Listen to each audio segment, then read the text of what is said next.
Welcome to Breaking Down Patriarchy. I'm Amy McPhie Allebest.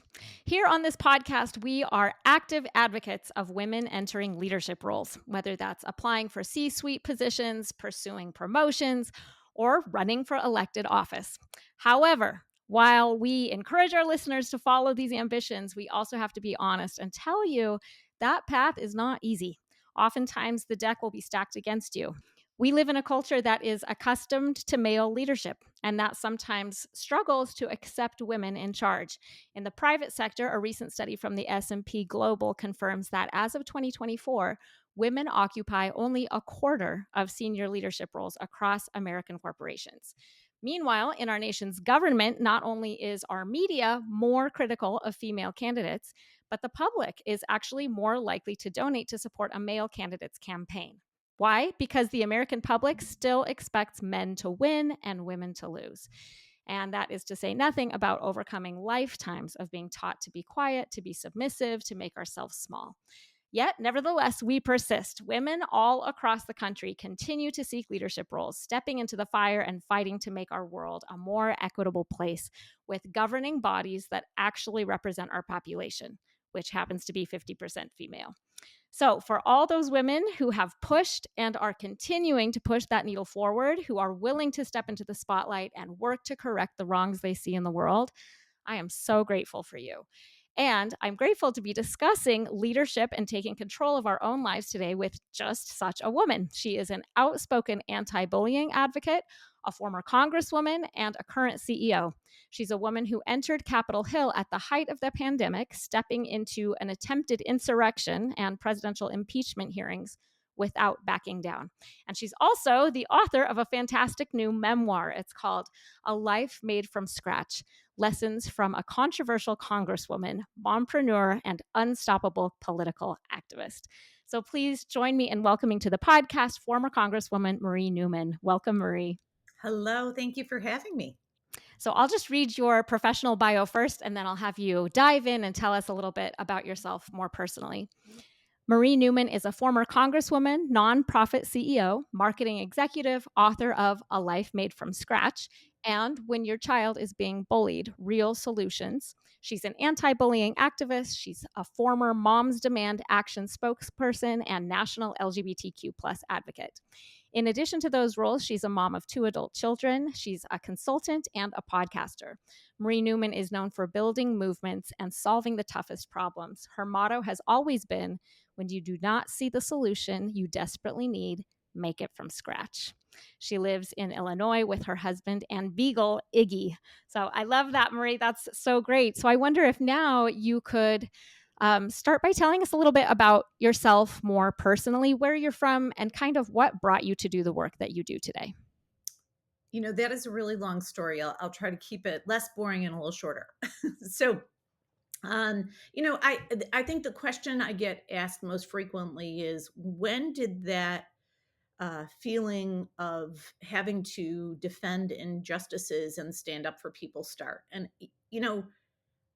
I think that it started at the very beginning of my life, right? I'll tell you just a quick story. My brother was bullied. He was 5 years older than me, and two of my sisters and I would walk him with him to school. And one day the bullies came by, and it had happened a few times. And I was just all done. I'm like, oh no, not today, not on my watch. And I was in second grade with my little pink book bag with books in it, right?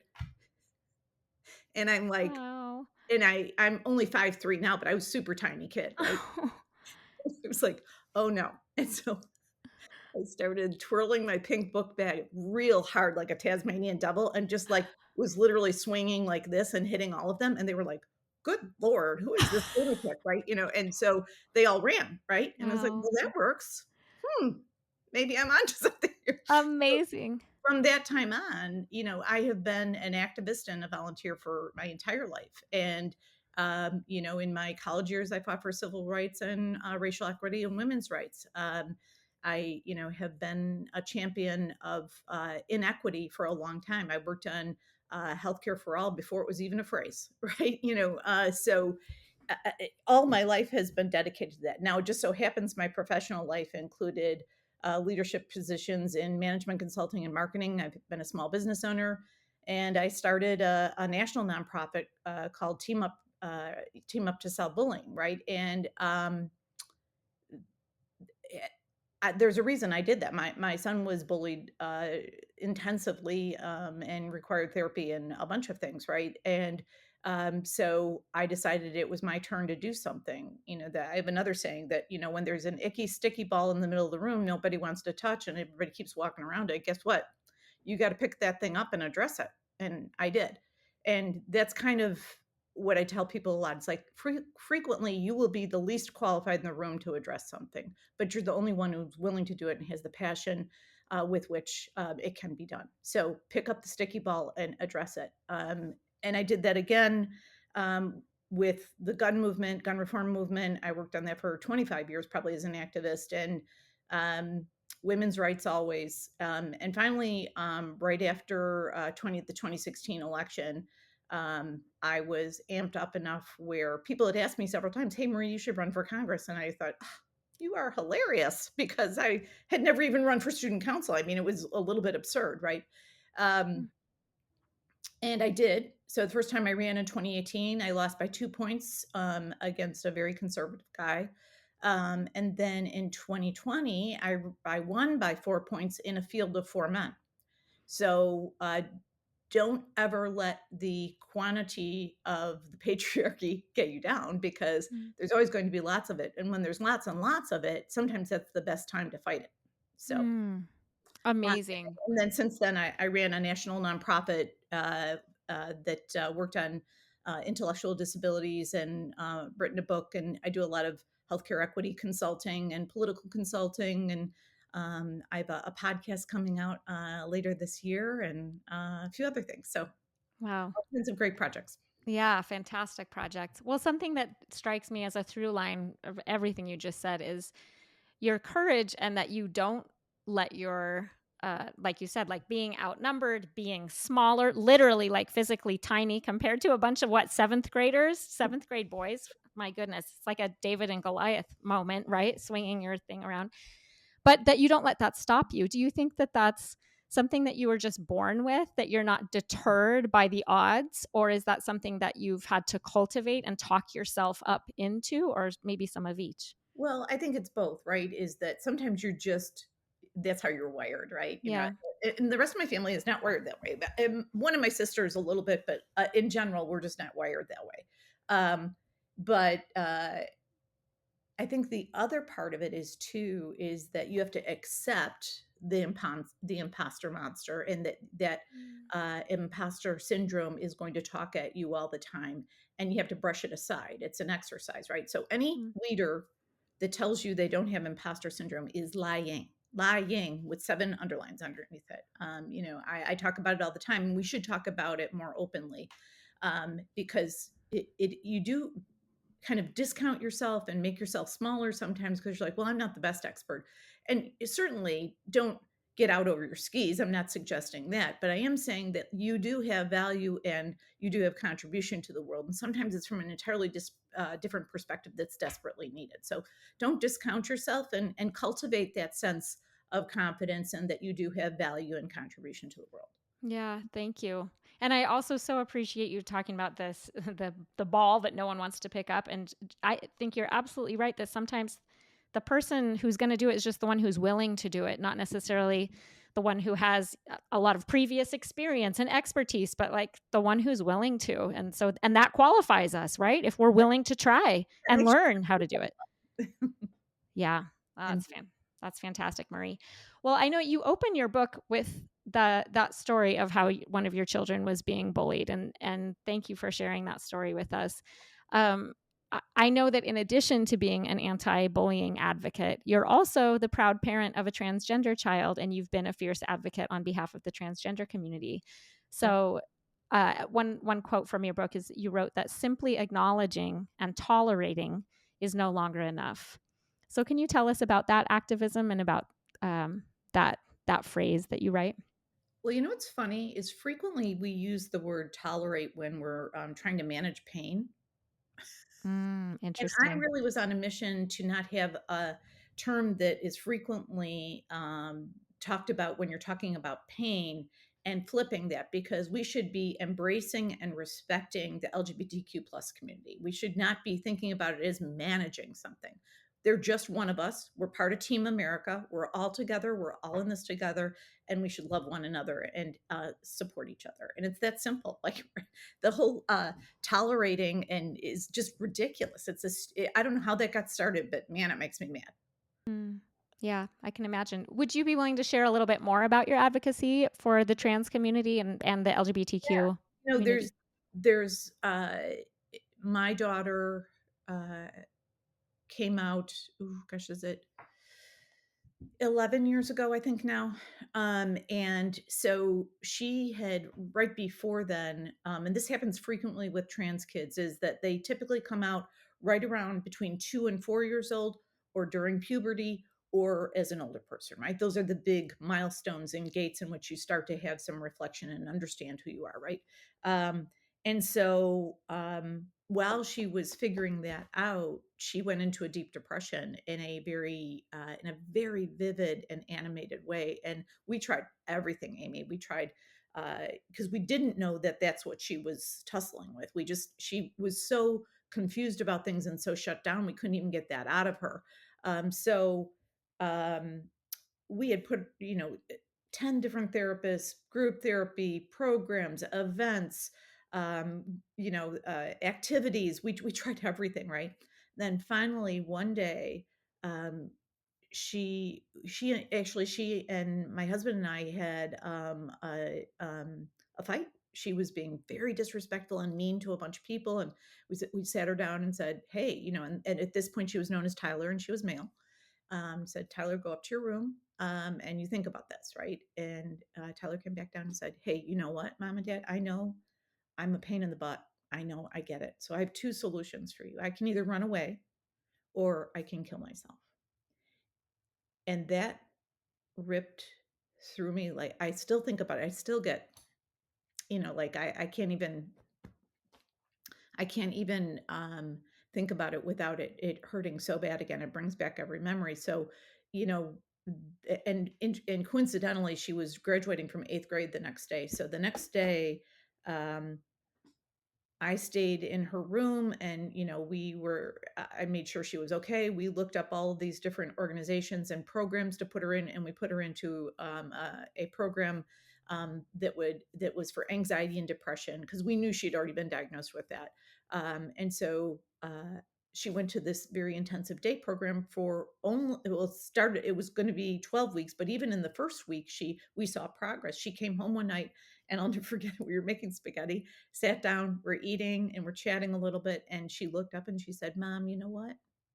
I think I figured it out." And I was like, "Yay, what is it that's bothering you?" And she said, "I am not a boy. I'm a girl, and my name is Evie."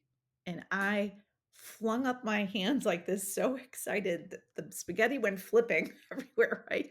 And I hugged her and said, "So excited, your authenticity. That's amazing, right?" And Oh. um, I was so relieved, right? Like, oh, now we know our path, right? That, because being in the gray is always the worst, right? So when you know your path, that's amazing, right? So then I actually shut down my business for 3 months and learned how to be the parent of a transgender child, because I had had a gazillion gay friends, but I probably only knew two transgender people in my entire life, right? At that point. So I had to learn. Then how did you can I interrupt you and just say that's incredible to me that you knew how to be so supportive just right when she told you.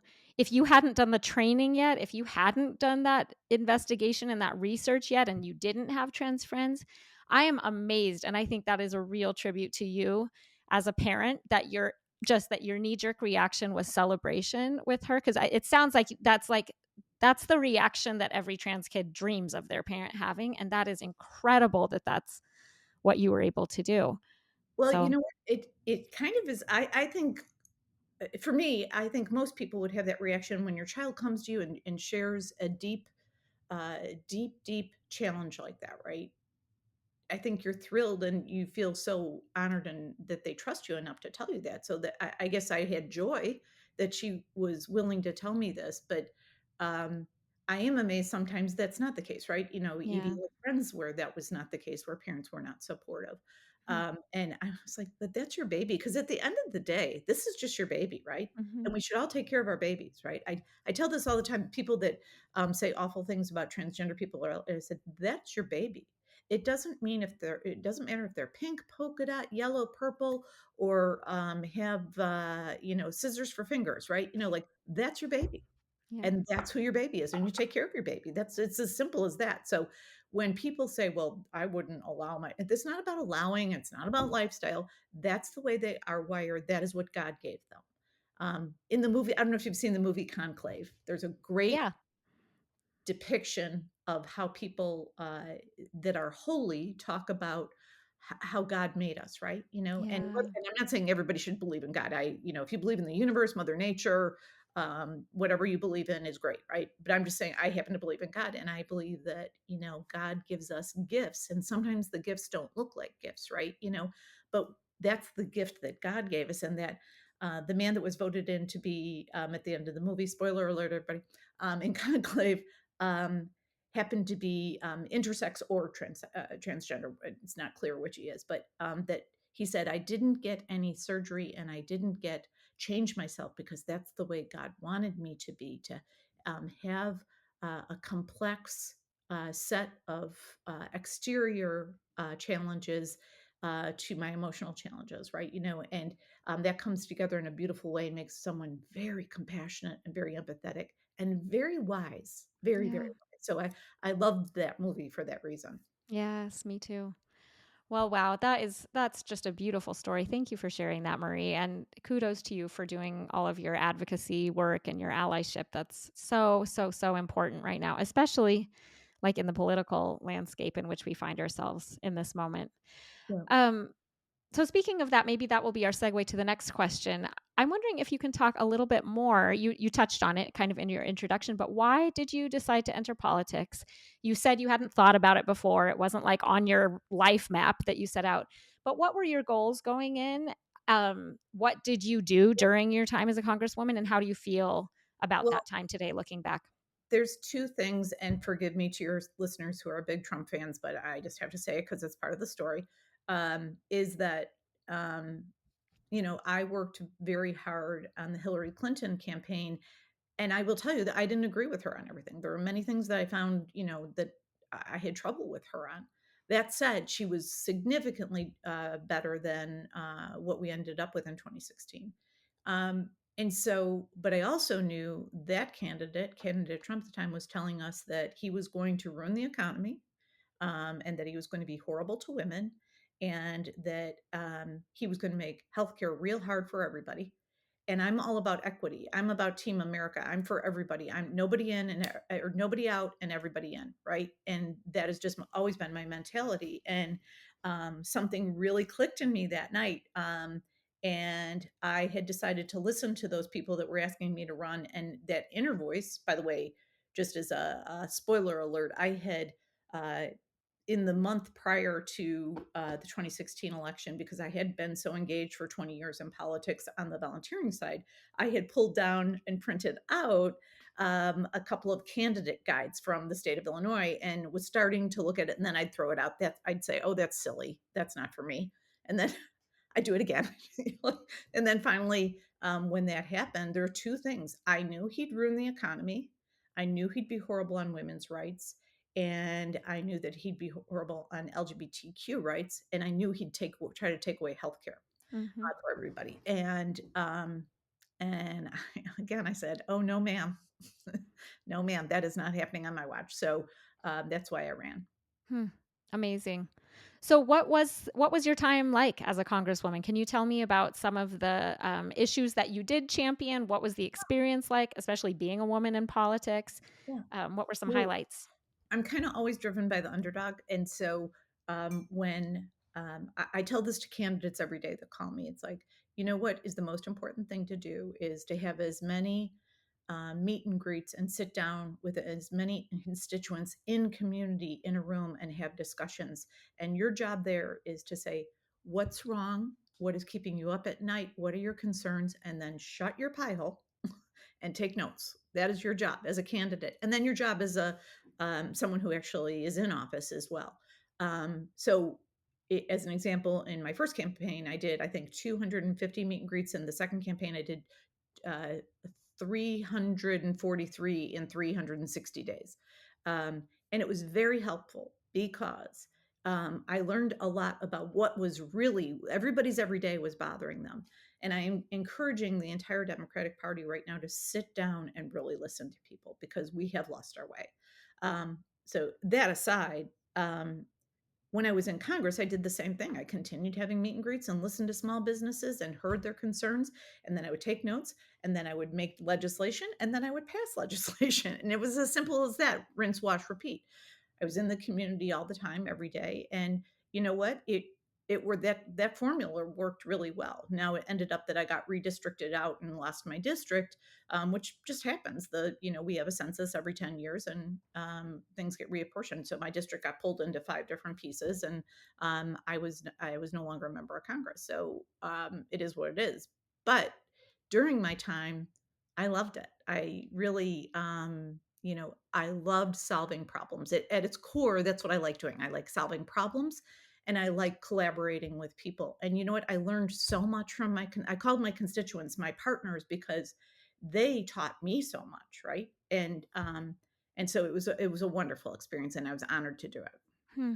That's awesome. I mean, that's how democracy is supposed to work. But that, I mean, it sounds exhausting. That's a huge job to be doing that many meet and greets and just listening to the public. But without that, yeah, democracy, like you said, I mean, any party that doesn't do that, that's not the way our Right? government is supposed to Right. run. So, If yeah. you're not close to your constituents and the folks that are not supporting you and supporting you, you got to Yeah.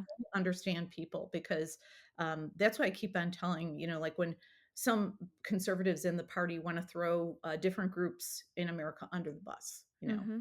now because they're like, oh no, that's a hot topic. It's like, well, talk about everybody. Don't talk about a group, and you're going to be in a lot better position. Like, Yeah. we're Team America here, so stop into trying to pick on people and all of this. Um, so yeah, I hope we find our way again. Yeah, I sure do too. I know, as I mentioned in the introduction, you were at the Capitol during the January 6th insurrection. Mhm. So I'm wondering if you could share what that day was like for you. Because I imagine, I mean, everybody knows it was a historic event, but Sure. actually, some people, because of the way it's portrayed in the media, it might be downplayed for them. So I think it's really valuable to hear people's firsthand experience of what it actually um, was like and what they witnessed with their own eyes. So I'd love to hear that story from your point of view. Sure. I mean, the headline is it was a scary and precarious day and filled with unknowns, right? Um, that's why I actually took the time in one of the chapters in my book to articulate what it felt like, because people forget that politicians are humans and we have emotions, right? Yeah. And while it's our job to put our emotions aside, we do operate as humans. And sometimes that's very important to help our constituents to operate as humans.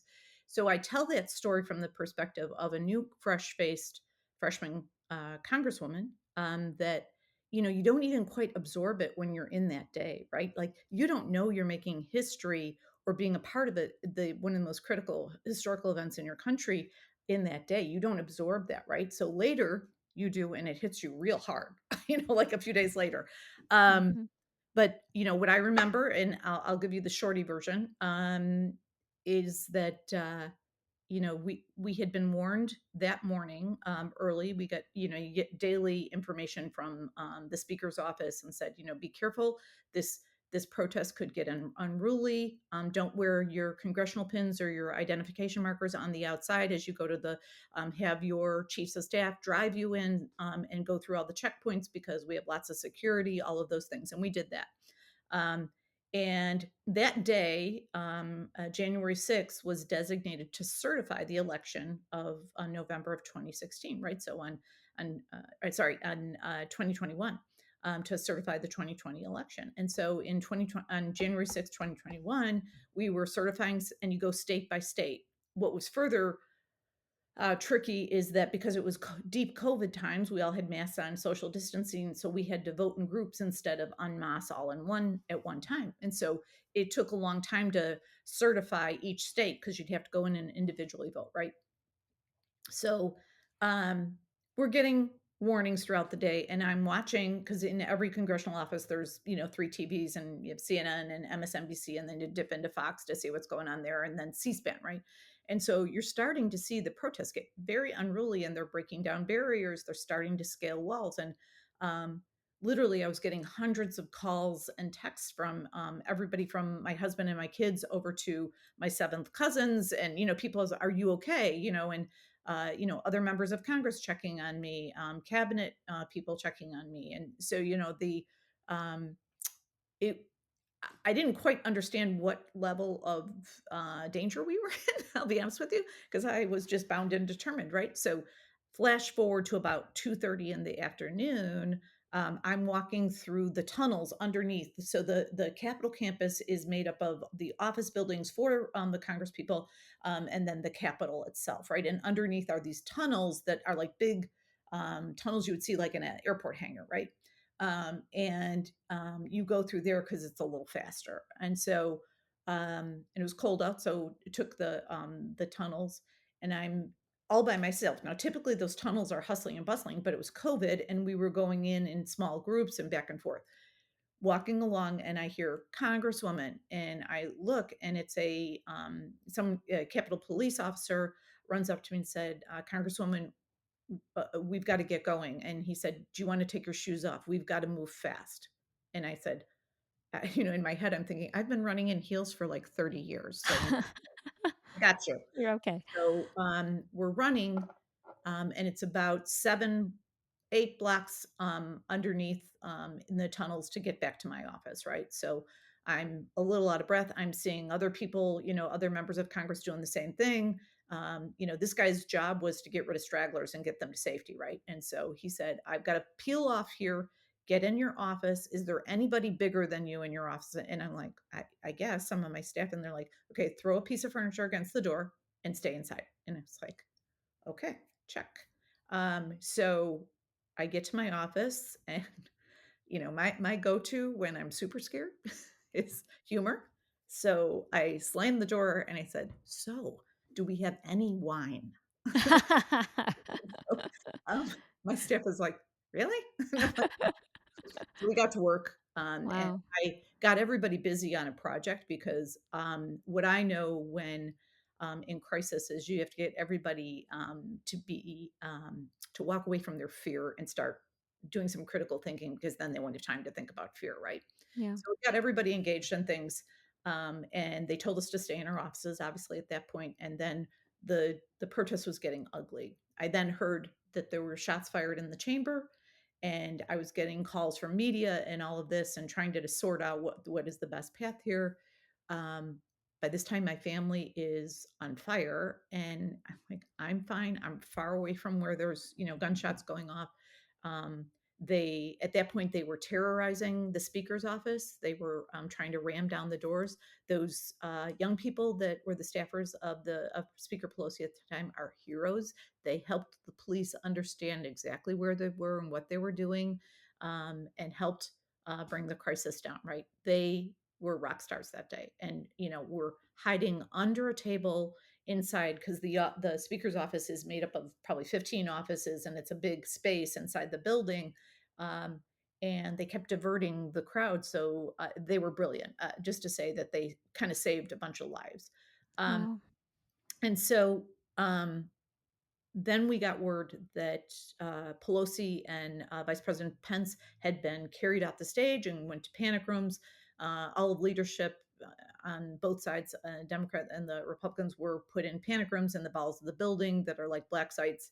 And we're getting messages that people are really scared. And I didn't realize, because my office building was a bit protected because it's the farthest away, and the protesters decided to go to another office building. Now, they had a list of 40 members of Congress that they were going to kill that day. I was on that list, and didn't know it at the time. I learned that later. So it's good that they didn't find me, Oh because my goodness. normally all of your offices are listed in the public right on the website, and they weren't up yet because it was 3 days into the Congress. And so thank God, my husband was like, thank God they didn't know where you were, right? Yeah. So, um, at the end of the day, All of that was scary. We get to about 7 o'clock at night. I skipped over. So right around 4:30, 5 o'clock, Trump was finally convinced that he had to accept the National Guards because the rules are such that you have to ask for the National Guard to come in from other states. You can't just let them come in. So the governors of Maryland and Virginia kept saying, "Look, we'll give it to you. Like, don't worry about it. Like, And he's like, no, this is going fine because it was going fine for him. They were, terrorizing the Democrats, right? And so finally, he got talked into letting the guard in. They secured over about a 3-hour period. They secured the perimeter, and the members of Congress were asked by the Speaker and the Senate leader if, in fact, we would come back and start voting again. We all said yes. Got there, voted through the night till about 4:30 or 5 in the morning, and then went home in secure vehicles and went about the business of the Congress. So it was, and I learned later all kinds of stories about that. The 30 people the 30 members of Congress that were trapped in the chamber when shots went off is that they were wearing gas masks. They were crawling through the floor and the chairs to get to safety. And there were a lot of heroes that day, so that saved other members of Congress. One woman that was a member of Congress from Washington State had just had her knees surgery on her knees, and so two former FBI and CIA agents that are now congresswomen flipped her over her back and carried her down 4 flights of stairs. So thank God for smart women. We all Wow. get it done, right? You do what you have to do. So, but lots of I was super lucky in that I wasn't in as much danger as many. That's absolutely terrifying. Thank you so much for writing about it and for sharing it with us today. And it's so critical to remember to have eyewitnesses share their stories so that the truth can be I preserved, want to right? I And want to make one more point for your listeners is that because I want you to have great empathy for the police officers that were there that yeah, day. yeah, They carried riot shields. That's the big shield that they carry that helps them deal with protests. Those things weigh 15 or 20 pounds, and a lot of them had to hold those up for 2 hours. wow. So it's like carrying a baby, a very large baby in front of you Yep. in a tense position for 2 hours. Try it.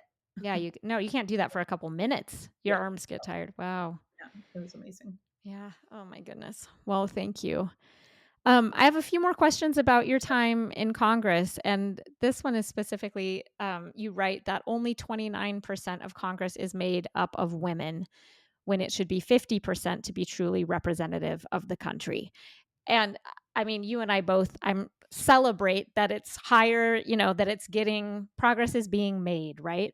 But it's still not where it should be. So why do we continue to have such a substantial gender gap in congressional leadership? And is there anything we can do to close that gap? I'd love to say there was one issue or one root cause. At the end of the day, um, and I'll just be blunt, and I'm going to apologize to older white men that are listening because not all of you are like that, but white men like their power. They do. They just love it. They love me some power.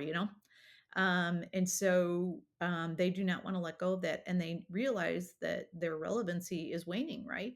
And it's not that all of them should wane or all of those things, but we do need, in order, whether it is in business, nonprofit, or in political settings or community settings, we are better when we have diverse perspectives, attitudes, and people, right?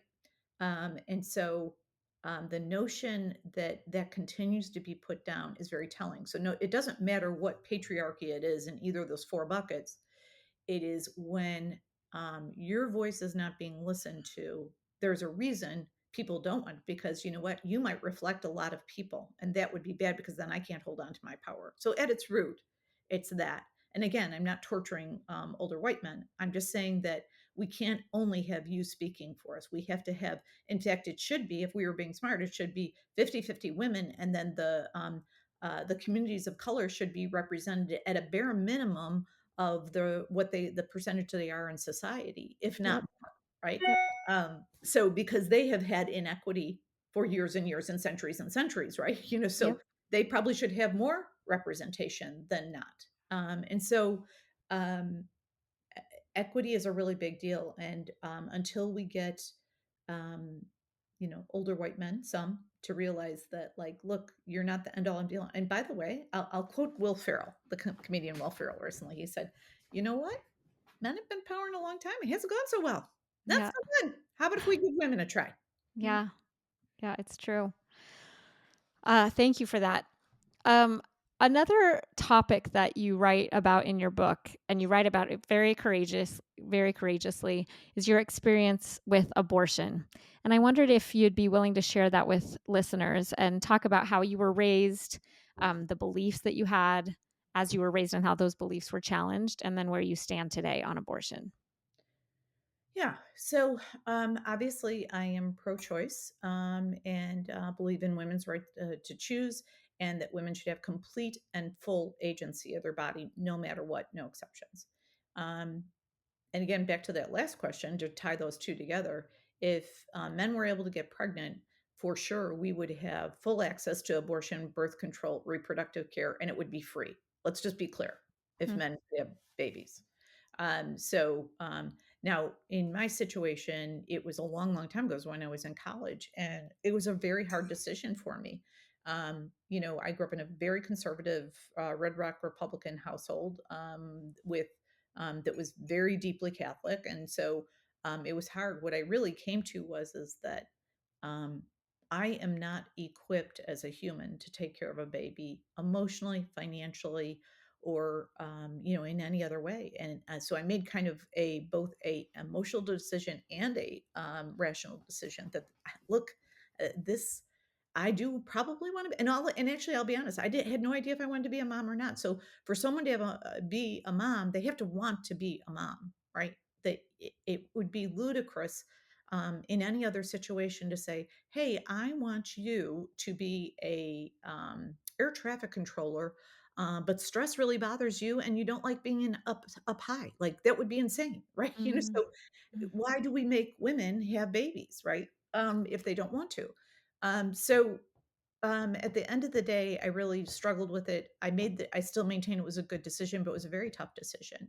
Um, and I was honest about the complexities of it and the guilt after it, and then the kind of reconciling it and dealing with it. Because anybody who says that, you have an abortion and then that's it, I find that hard to believe. Like I just do. Like Mm-hmm. you continue to deal with it. That said, um, everybody's decision is the right decision. Women need to have full agency of their bodies, and I did. And you know what? I don't regret it at all. It allowed me to go on to have two great kids, a wonderful husband, and a wonderful career. So, and you know, and my hope is that I've helped some people along the way. Mm-hmm. And so, but what that um, uh, untimed pregnancy did for me is it helped me understand that you are the master of your own ship and that you can direct your life as you see fit. And so it really made me feel a lot more powerful because I took control over my life. And that was the best lesson I could learn. Hmm. Thanks for sharing that. I really feel throughout the book and throughout this conversation just the balance and nuance, and how I so appreciate your willingness to talk with honesty about all of the factors instead of just like kind of narrowly telling one story, even if it's a version of the story that fits like the particular narrative, that it would just be easier to reduce it down and have it be more simple, that you don't shy away from complexity in how you address all of these issues. And I find that so refreshing and so lacking in a lot of our political discourse, that just becomes so polarized. People aren't really honest about the complexities, Yeah. about what it really feels like in real human life. So I so appreciate that. Amy, you bring up such a good point, and that's what I offer to everybody: is tell your story about your challenges, because everybody thinks that the other side is, you can't convince them, and our Mm-hmm. stories are filled with nuance. So I like to tell everybody, look, if you've had a challenge in your life and someone doesn't believe in that you've handled it correctly, or that from a political perspective you're wrong, how about just telling the story as a human? So I tell the Mm-hmm. story about my child being transgender. She's my baby. I'm here to let her have the best life possible. It's my job. I'm a mom. And so understand it as a parent, right? And understand it that you let people don't choose to be LGBTQ plus. They don't. No one chooses that. Um, Mm-hmm. In fact, why would you choose that? Because they're having such a hard time now, right? And always have. So try to come at it from telling your own story right now with all of this big budget bill that is going to decimate Medicare, I'm sorry, Medicaid, and Social Security and nutritional systems like the SNAP programs and food programs. Um, I tell everybody knows somebody that has been affected by one of those programs. 40% Mm, of all babies born are born supported by Medicaid, 40% in this country. 60% of people that are 65 plus are getting some level of assistance from Medicaid through their long-term care, whether it is retirement care or health care or other, right? So we all know somebody who's going to be hurt very deeply by that program. So tell your personal story. Don't recite data and say you're wrong. I'm just going to tell you because you know what? Very, um, we are persuaded by stories. yep. That's why I have a podcast that tells stories, and I have another podcast that is going to be talking about life and tradition and politics to help people understand each other. So let's understand each other and tell our stories. I found that to be true, and that's demonstrably true, right? Humans are storytellers. We're changed. I think a lot of times, like people's beliefs are changed in the heart, not the head. Data is super important, and that's kind of scary too, right? That people can be changed by just kind of emotionality that isn't supported by facts. Mhm. But that is true that that's how humans are wired, and so, like you say, just to say like here's the opinion, and here is the data. That's really, really important to have that, your opinion supported by that, but it's not how you're going to reach somebody's heart. Oh my gosh, agree. Yeah. I mean, you write also in the book very sadly about losing friends due to growing political divides. And yeah, I know that's something that a lot of people all across the political spectrum have experienced. So maybe you could share a bit about what that was like when that happened to you, and if you have any guidance for listeners who are Yeah, fearful of losing relationships over political differences or have lost them already. yeah, and I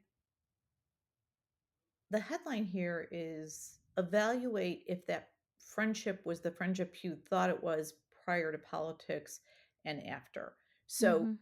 the reason I state that on the outset is that what I learned is I lost two of my closest friends, not to politics. It was our values at the end of the day. And that's what you have to really review and discern. Is it about your values or is it about politics? And for me, what I realized is that it's not that I went into politics and started talking about all of this stuff very vocally. It's that I have learned in all my years on this planet that I cannot tolerate racism. I cannot tolerate bigotry, and I cannot tolerate xenophobia, and I cannot tolerate people who believe the pie is this big and it's not infinite. And it's a values, it's a morality, right? So for me, folks that are racist believe that there's only equity for some and not for all, and that some people should have health care and others should not, or all of these value-based morals, right? I couldn't hide it or sweep it under the rug anymore. These two particular friends, um, it just broke my heart to realize that. But then I realized when I did the review, oh no, you've always been that way. I've just kicked it under the rug. So for folks out there, think about what you've been kicking under the rug and is it attached to your deepest values and your core values? And if it is, like, it's okay to you don't have to dislike them or you don't have to walk away from them, but know that um, if you can't talk about your deepest core values in life, that's probably not a deep friendship. So Mm-hmm. you don't have to be mad at them or anything. Just say, you know what, you're not my cup of tea. And that's okay to let go of them, right? Just let Mm-hmm. go of them. You don't have to have a knockdown drag out. You can just say, look, these are my values. And that's making it hard for me to talk to you, really. Because Mm-hmm. every conversation is built on a value, really, So we are where we are, but Yeah. don't be afraid to let go of that relationship. You don't have to totally walk away from it, and you don't have to say mean things about them, and just say like, we disagree, and you make me uncomfortable. Mm-hmm. But if there's a way to repair it and have a bridge, tell your story because maybe you'll be convinced by something they say, or you'll convince them by something you say through your stories, and they'll have empathy and greater empathy for that issue. So do try, Yeah. but Yeah. if it's not working, it's okay to walk away. Yeah, I agree. Definitely be willing to have those uncomfortable conversations. But one dynamic I notice that happens sometimes is that only one side, like one party in the relationship, is able to kind of speak freely and say all of the things that they believe, and then Yeah. the other party will keep quiet in order to keep the peace. Yeah. And that only lasts so long before it starts to just like the resentment can build up, and it's just not a fair dynamic. And so then when that party starts to say, well, actually, to disagree, it upsets the dynamic, and it can be really, really tricky to renegotiate, like, sorry, but I don't agree with you, especially women, since we're so trained to not rock the boat and to be agreeable and to not hurt the person's feelings by speaking up. It can be really, really tricky. So Yeah. And I encourage everybody, and everybody has full agency, and as women, what we should say is that our opinion and our values are important to us. You can share in a respectful way, and if it is met with, any kind of negativity, you can always walk away from it. You yeah. don't feel though you have to subject yourself to pain and agony and a brick wall. You're not. You can share and then move on, and that's okay. And I forget which author said it, but if the other person isn't willing to fight for the friendship, that probably means that you weren't exactly friends, Yeah. were you? Yeah. Yeah, which is heartbreaking, but then you can get over it and move along. Okay, one thing that I want to ask about too is during your time in Congress, you had the luck out of 435 possible neighbors in the congressional offices of having your office placed directly across the hall from the office of Marjorie Taylor Greene. So, what was that like? Can you talk about the conflict between you and Congressman Greene? So I would say God has a very funny sense of humor with me.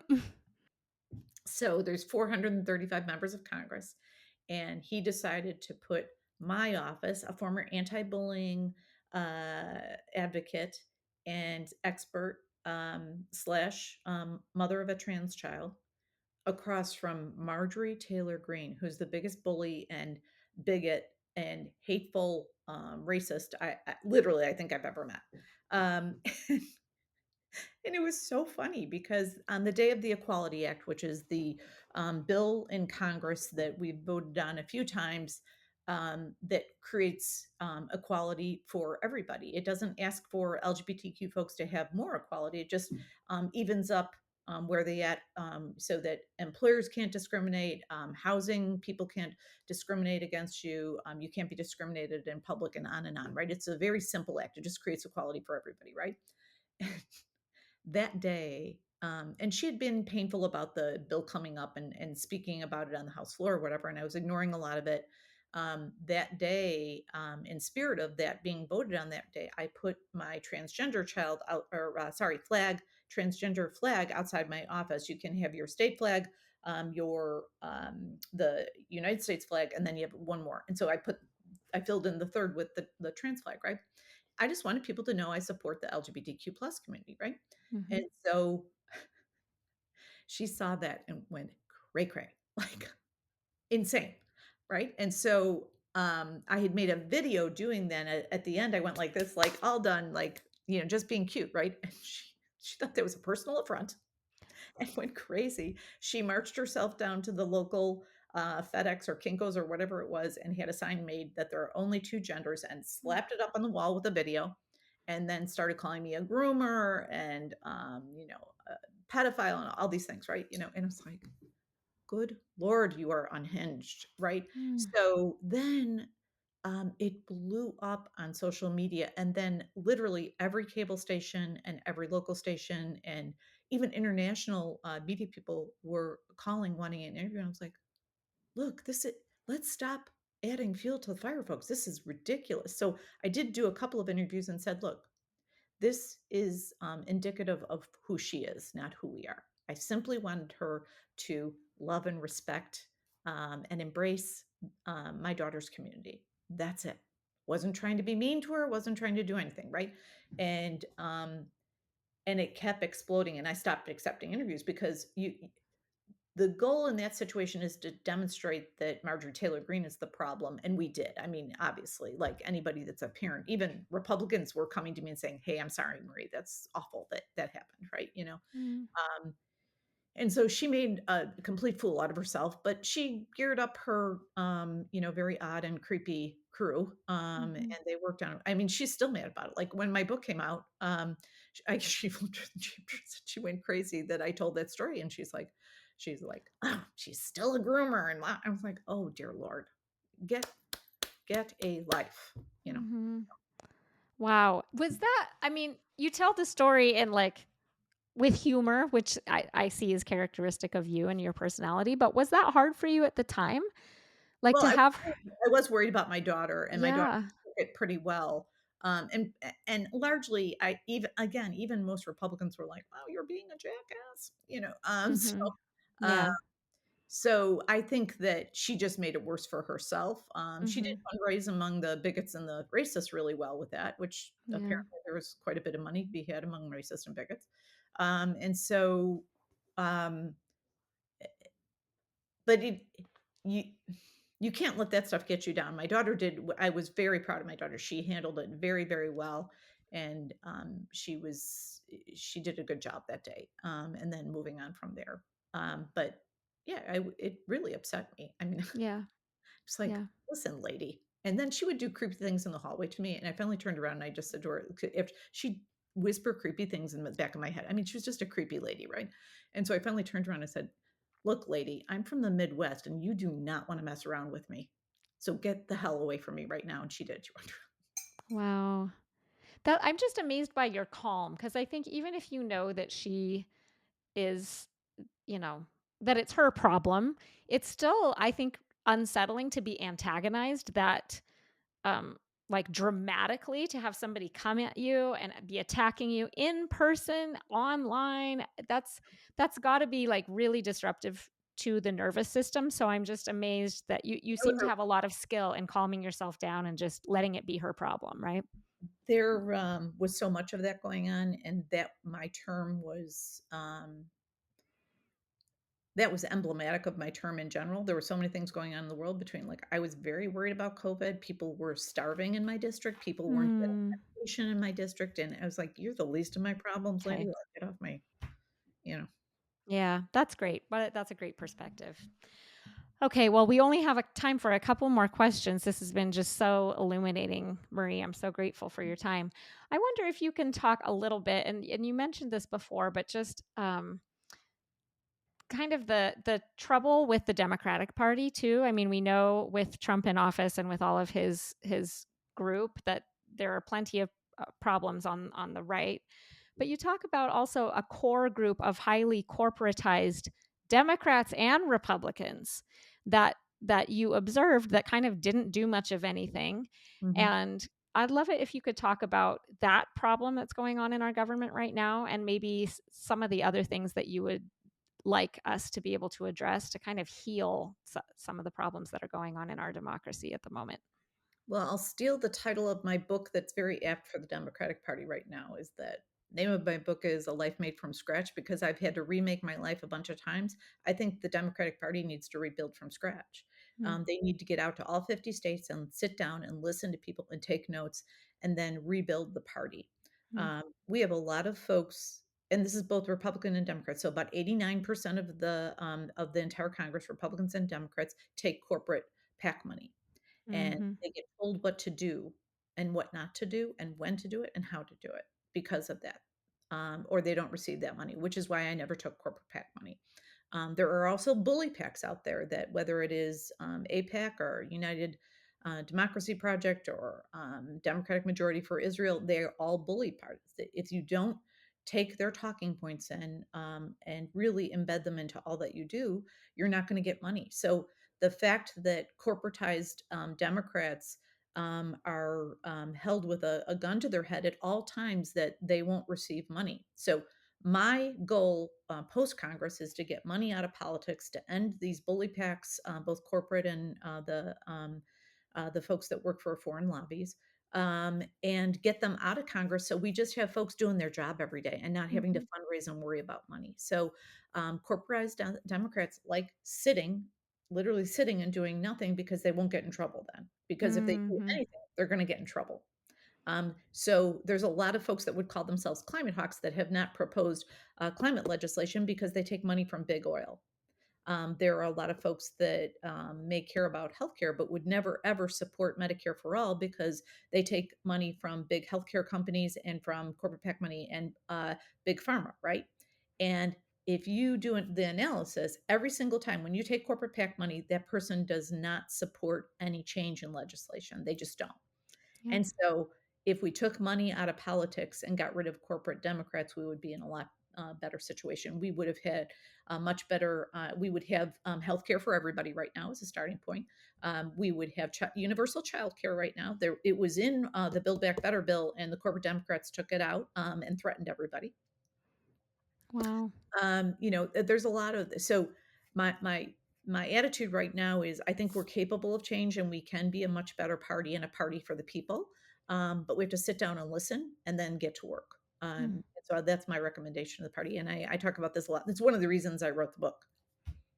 Yeah, that's so important. I mean, it's nothing short of corruption, to be honest, to be able It is to corrupt. buy their vote and to be able to buy their Right. And then what they can do in the primaries, the problem is that yeah. corporate Democrats run other Democrats out of primaries that are, I mean, I was an elected official and I was run out of Congress because there was a coalition of conservatives on in the Democratic Party and the Republican Party that made it impossible for me to win.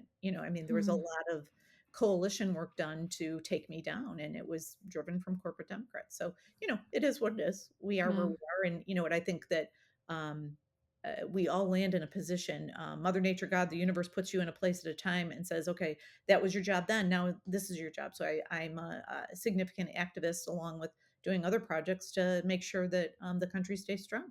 Yeah. Well, that's fantastic. That's a great place for us to wrap up. I've been ending all of my episodes this season with a call to action for listeners. So, if Yeah. you have any specific calls to action for listeners who are inspired to get involved on one of the topics that you've been talking about, could you leave us with that and then tell us where we can find your work as well? Yeah, two easy things. And this is on my website too, marienewmanstudio.com. And you can always send me emails. I do look at my emails every night. So please don't, if you have a question, tell your listeners that I'm happy to answer them. But there's kind of three easy things you can do, right? Is that one, you can, if you're dissatisfied with the legislation going through and what's going on in DC, you can call leadership in both the House and the Senate. So John Thune in the Senate, he's the Republican leader. They're in power right now, and then Speaker Mike Johnson in the House. And you can call his office and tell them that you're dissatisfied. And you don't need to know policy speak. You can just tell your story. Tell Mm. your story about your mom that's on Medicaid, or your sister who lost her cancer trial because they took away the NIH money. Tell your story to them in a very visceral way, respectfully, and don't scream. Mm. um, Mhm. and then, secondly, tell your story to your friends who are independents and Republicans and say, look, what they're doing is ruining lives. You're killing people, you're hurting people, you're making our world less safe. You're doing a lot of things. So tell your personal story and maybe change a mind or two, right? Thank you so much. Those are fantastic. Again, I want to promote your new book that has just come out too, A Life Made from Scratch, Lessons from a Controversial Congresswoman, Mompreneur, and Unstoppable Political Activist. Marie Newman, thank you so much for being here today. Thank you and have a great day. You too.